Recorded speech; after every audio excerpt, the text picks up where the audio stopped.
네, 범죄의 재구성, 명탐정, 중년 코난, 자칭 타칭 형법계의 언터처블, 승재현 한국형사정책연구원 연구위원과 함께합니다.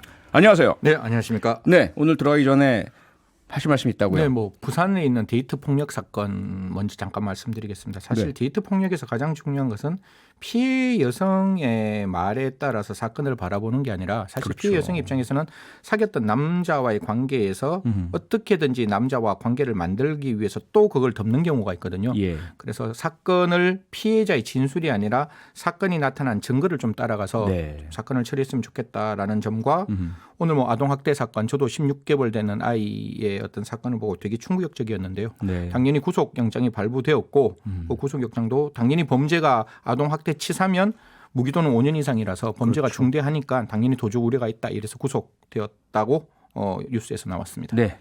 방금 나온 소식에 대한 평을 주셨는데 그 연결된 사건이 오늘 다룰 사건이요. 네네. 고유정 사건인데 이 네네. 두 가지 혐의에 대해서 대법원에서 엇갈린 판결을 내렸잖아요. 네네. 전 남편에 대한 살인, 뭐 무기징역 확정했고요. 그런데 다른 그 전에 네네. 발생했던 사건이죠. 예, 예. 현 남편의 아기 사망 사건에 있어서는 살인 혐의에 대해서 무죄 판결을 내렸잖아요. 네네. 법원에서는 두 가지를 기준으로 했는데요. 첫 번째는 그 남편이 이제 그 약을 이제 좀 깊이 잠들 수 있는 약을 먹었기 때문에 네. 그 남편의 다리에 의해서 눌려서 질식사했다는 가능성을 배제할 수 없고, 배제할 수 없다. 그다음에 고유정이가 고의에 의해서 그 아이를 죽였다고 단정할 수 없다. 그러니까 사실 형사 사건에서 요구하고 있는 그 고유정이가 그 아이를 죽였다는 점에 대한 증명이 없다. 그래서 무죄가 나왔습니다. 그러니까 무죄라는 게 죄가 없다가 아니잖아요. 그렇죠. 그래서 예. 재판부의 판결문도 보면은 뭐 살인 안 했다가 아니라 그런 의심이 강하게 가긴 하지만 합리적 의심의 여지를 완전히 없애버릴 정도로 입증됐다고 보기 어렵고 말씀하신 것처럼 자다가 아빠의 다리에 눌렸을 가능성을 완전히 배제하지 배제할 수 못한다. 이거 아닙니까? 그렇죠. 뭐 형사 사건에서 요구하고 있는 게 그냥 그럴까 이게 아니라 아니야 그래 맞아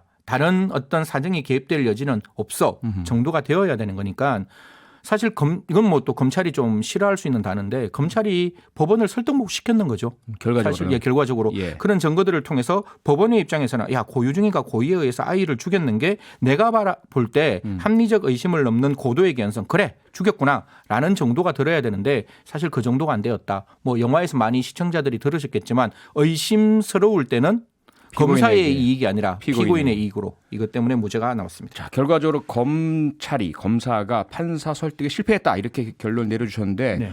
어떻게 설득을 했길래 검찰이 내밀었던 고유정의 의붓아들 살해 혐의에 대한 근거 정황 무엇이었습니까? 사실 정황은 되게 많았습니다. 예. 이게 첫 번째 정황은 현 남편의 모발에서 수면제 성분이 나왔다. 이게 어떻게 보면 지금 이제 제주도에서 그 남편을 살해한 그 방법과 유사한 방법이었고 두 번째는 고유정이 어떻게 이야기를 하는가 하면 나는 다른 방에서 잤기 때문에 다음날 깨서 일어나 보니 아이가 사망인 걸 발견했다라고 나오는데 포렌식을 통해서 확인해 보니까 그날 저녁에 고유정이 휴대폰을 사용하고 있었기 때문에 자지 않고 깨어 있었다. 아하. 그러면 적어도 그 집에 딱 두 사람밖에 없었거든요. 남편, 부인. 그럼 깨어 있는 사람은 누구냐? 당연히 부인이 아니냐 하면 부인이 죽였을 확률이 훨씬 더 높아진다라는 정황이 만들어졌고 마지막은 동기가 중요하잖아요. 살인에서는 동기가 가장 중요한데 그 동기 중에 하나가 지금 이 아이가 있으면 이 지금에 있는 남편과의 어떤 부부관계가 어그러질 수 있는 그런 어떤 두려움이 있었기 때문에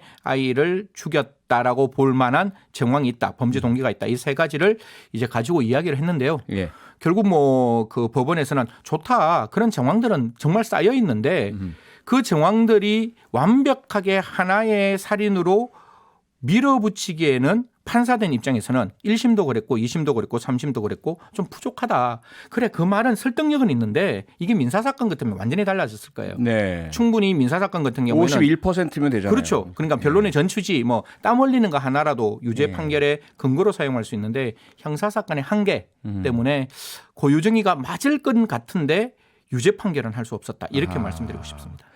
그러다 보니까 판결이 나니까 그 피해 아동의 아버지 그 고유정의 네네. 남편은 결국 경찰의 초동 조치, 초동 수사가 부실했기 때문에 이런 결과가 나타났다라고 주장을 하셨잖아요. 그 네네. 이유는 뭔가요? 사실 뭐 경찰의 부실 수사 사실 뭐 그럴 수밖에 없었고 저는 그 부분에 대한 비판은 경찰이 좀 받아야 한다라는 아쉬운 점은 있는데 네. 첫 번째 사건 초기에 경찰이 그런 어떤 여러 가지의 증거들이 있었어요. 뭐 베개도 있었고 담요도 있었고 그런 증거를 좀 확보했으면 되는데 사실 확보를 못했고 네. 첫 번째 어떻게 이야기하는가 하면 고유정이가 딴 방에서 잤다라는 걸로 고유정을 완전히 용의선상에서 배제 처음에 해버리는 거예요. 그러니까 그 용의자 선상에서 고유정이가 빠지니까 남편에 대한 시각이 이렇게 모여지는 거잖아요. 예. 그러다 보니까 남편에 대한 수사가 집중되었지 고유정에 대한 수사는 사실상 이루어지지 않았는 점이 초동의 부실 수사의 가장 큰 문제점이다. 이렇게 지적했습니다. 그러다 보니까 증거들이 많이 멸실되고 휘발되고 예. 없어져 버리고 나중에 발견됐지만 고유정이 막 검색을 통해서 네네.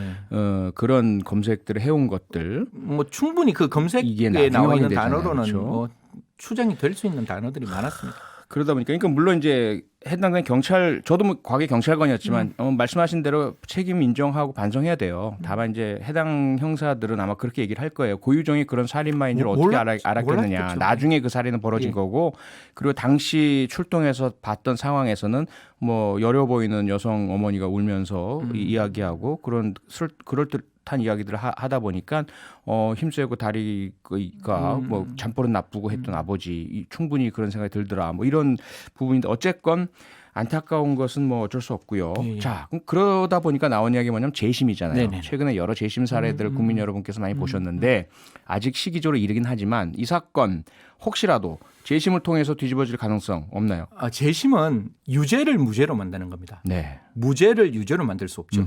어떤 사람이 무죄 받았는데 그걸 재심을 통해서 유죄로 만든다? 그는 민주국가에서 있을 수 없는 일이고 네. 불이익 재심이라고 하죠. 그렇죠. 예. 유죄를 받았는데 이 증거가 정말 명백하게 무죄로 만들 수 있는 증거의 신규성과 명백성이 나온다면 그 유죄를 무죄로 만들 수는 있어도 지금 고유정은 무죄 받았잖아요. 네. 일사부재의 원칙. 그다음에 그 불이익한 재심이 허용되지 않는 형사소송법상의 원칙상 재심은 불가능하다. 이렇게 말씀드리겠습니다.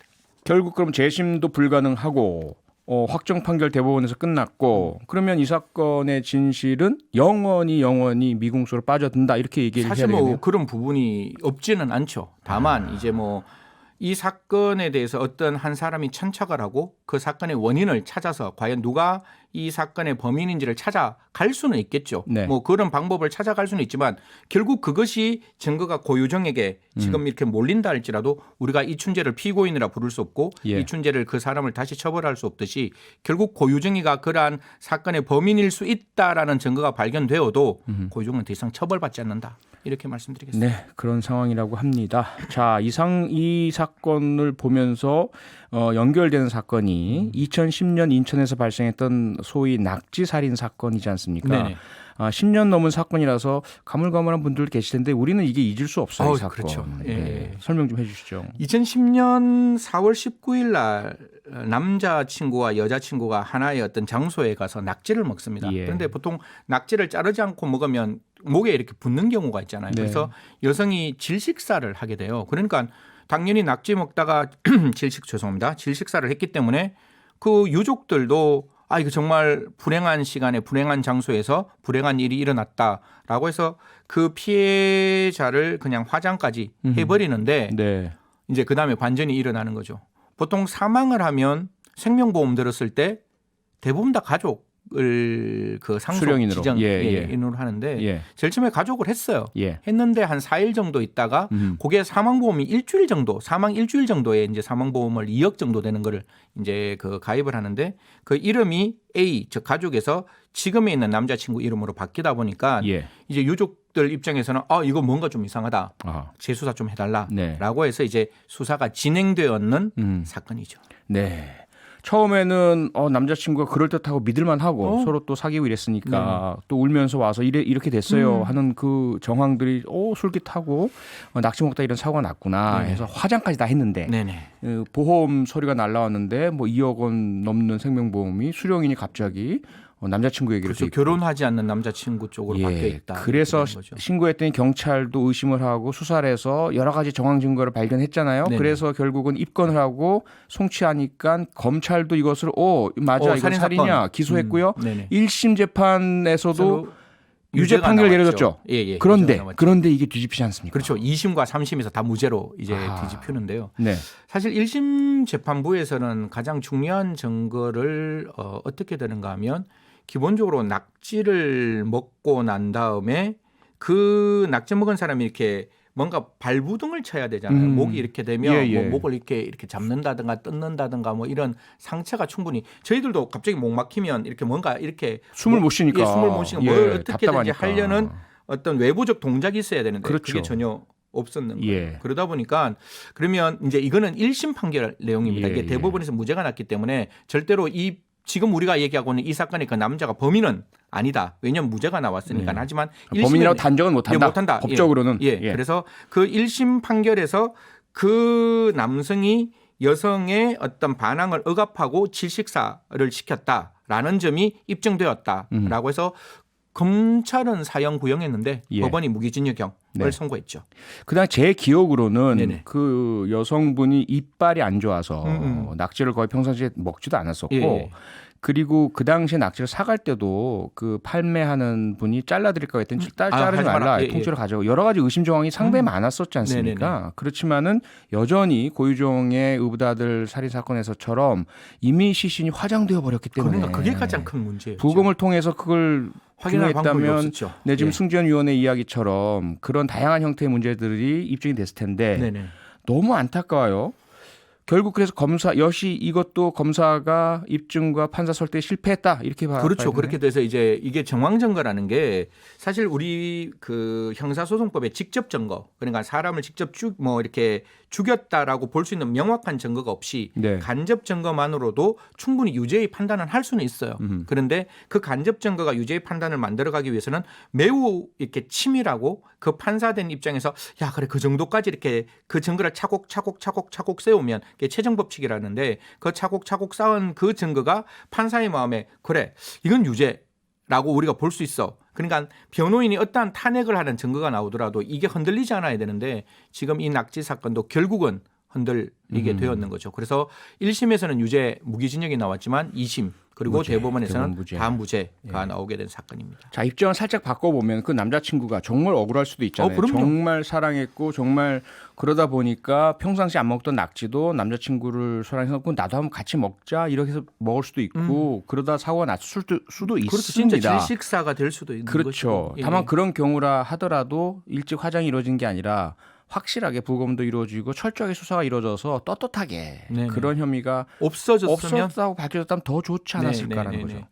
사실 이게 무죄 사건이 나오는 사건을 저희들이 좀 지켜보면 초동 수사에 결국 문제점을 지적할 수밖에 없는 것이고 사실 프로토콜대로 조금 갔으면이라는 생각이 드는 거죠. 그러니까 지금 같은 경우에도 외인사냐 내인사냐 사실 변사냐 아니면 자연사냐 이걸 좀 따졌을 때 이게 목에 질식사가 된다면 그게 사실 유족들이 반대는 할 수가 있는데 그런 어떤 그 사망의 원인이 정확히 좀 밝혀지는 그런 부분들이 필요하고 제가 공소시효에 관련돼서 그런 이야기를 합니다. 옛날엔 증거에 일실과 멸실과 산일이 있어서 시간이 지나가면 유죄 증거로 쓸 수 있는 게 없는데 지금은 과학적 증거가 워낙 많이 발전하기 때문에 그렇죠. 기술이 발전됐죠. 지금 우리가 발견할 수 없는 증거가 앞으로 10년 후에 무엇이 발견될지는 아무도 모르는 거예요. 그렇죠. 제가 제일 처음에 대학교 들어왔을 때는 피가 비산된 피에서는 혈액형을 이렇게 알아내는 것도 쉽지 않았는데 지금은 비산된 피에서 DNA를 알아낼 수 있고 DNA 매칭이 되면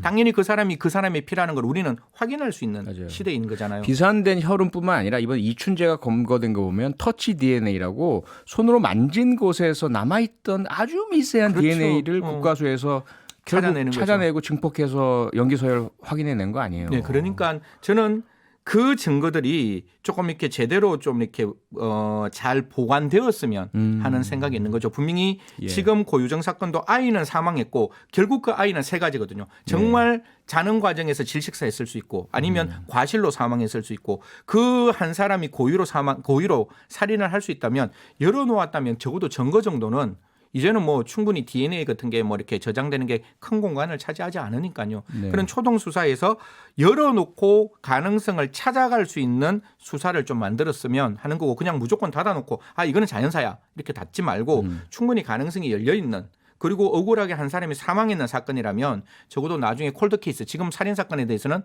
공소시효도 없으니까요. 그렇죠. 그 뒤를 찾아갈 수 있도록 네. 사람이 사망한 사건에 대해서는 모든 걸 열어놓고 증거를 좀 수집해야 한다. 이렇게 말씀드리고 싶습니다. 좀 전에 말씀하실 때 좀 이렇게 가슴에 콱 박혔던 게 뭐냐면 우리 경찰관들께서도 좀 이렇게 억울한 마음이시겠지만 아마 조금 동의를 하실 게 뭐냐면 프로토콜 이야기 하셨잖아요. 원칙대로 초동 조치를 제대로 잘했으면 지난번에 헨리 박사라고 오제이 심슨 사건으로 맞습니다. 아주 유명한 세계적인 법과학자죠. 이분이 우리나라 오셔서 저랑 얘기를 하시면서 뭐라고 하시냐면 대한민국의 과학수사 수준은 법과학 수준은 이미 세계 수준에 도달했다. 네네. 그런데 그 기술적 문제가 아니라 현장에서 지켜지는 철저한 스텝 바이 스텝의 원칙들이 과연 모든 사건에서 잘 지켜지느냐 이 의문부호를 딱 던지고 가시더라고요. 네네. 그러니까 그게 참 우리나라 대한민국 경찰의 수준 세계 최고입니다. 네네. 그런데 모든 사건 고용 사건들 지금 짚어보면 그게 예외일 수는 있겠지만 딱 뒤돌아켜 보면 아쉽죠. 예 아주 정말 철저한 단순한 어찌 보면 원칙들 하나하나들이 다 지켜지지 않고 뭔가 빠져 있어요. 베개가 없어져 있고 납치 사건도 시신이 그렇죠. 화장되어 버리고. 자 어떨까 이런 것들을 앞서 이제 증거 보관 시스템도 말씀 주셨지만 마지막으로 이제 마지막 결론으로 이렇게 너무 안타까운 사건들 결국 대법원에서 무죄로 끝나는 사건들 결국 진상 못 밝히는 사건들을 막으려면 우리가 무엇을 어떻게 바꿔야 될까요? 첫 번째 저는 절대로 바꿔서는 안 된다는 게 한 사람의 억울한 피고인을 만들어서는 안 된다. 소극적 실체 진실주의는 절대로 형사소송법적 그거는 건드리지 말자. 그러니까 그거는 건드리지 말자. 예. 정말로 의심스러울 때는 피고인이 이익으로 가는 건 맞다. 하지만 네. 그 피고인의 이익으로 가지 않도록 수사기관의 어떤 그 역량은 충분히 더 커져야 한다라는 점이고 지금 이제 검경 수사권 조정이 이제 이루어지면 예. 사실 검찰의 수사가 이제 경찰 쪽으로 많이 넘어가는 부분들이 분명히 있을 거라고요. 그렇기 때문에 수사 경과에 계시는 분들에게 대해서 우리가 어떻게 아까 말씀 주셨다시피 증거 채집 절차를 우리가 어떻게 가져가야 될까 하는 세밀한 가이드라인이 필요하고 아까 말씀 주셨다시피 외국에서는 그 증거 채집을 하는 수사관의 어떤 상태가 조금 아프거나 아니면 뭐 약간 좀 이렇게 주위의 상황이 안 좋으면 저희들 비행기 탈 때 비행기 못 타게 하듯이 네. 그 사람이 아닌 다른 사람에게 증거 수집 권한을 넘기는 것도 제가 봤는데요. 그렇죠. 그런 어떤 상황에서 제대로 된 꼼꼼한 가이드라인을 통해서 적어도 사건에서 만들어진 프로토콜은 완벽하게 이루어진 상황에서 우리는 이만큼 했는데 예. 결국 이런 사건에서 이 정도 증거가 나갔지만 법원이 거기에 대한 합리적 의심을 못 받는 것 그건 어떻게 할 수 없는 거다. 그거는 수사의 그러니까 실패가 아니라 수사의 한계에 있는 영역이기 때문에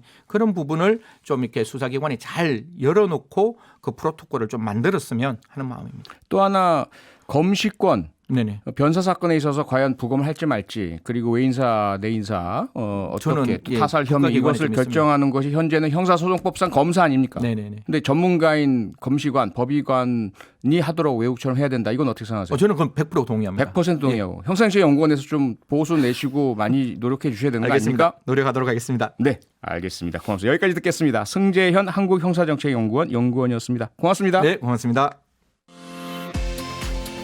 평일 저녁 6시 5분에 여러분을 찾아갑니다. MBC 라디오 표창원의 뉴스 하이킥.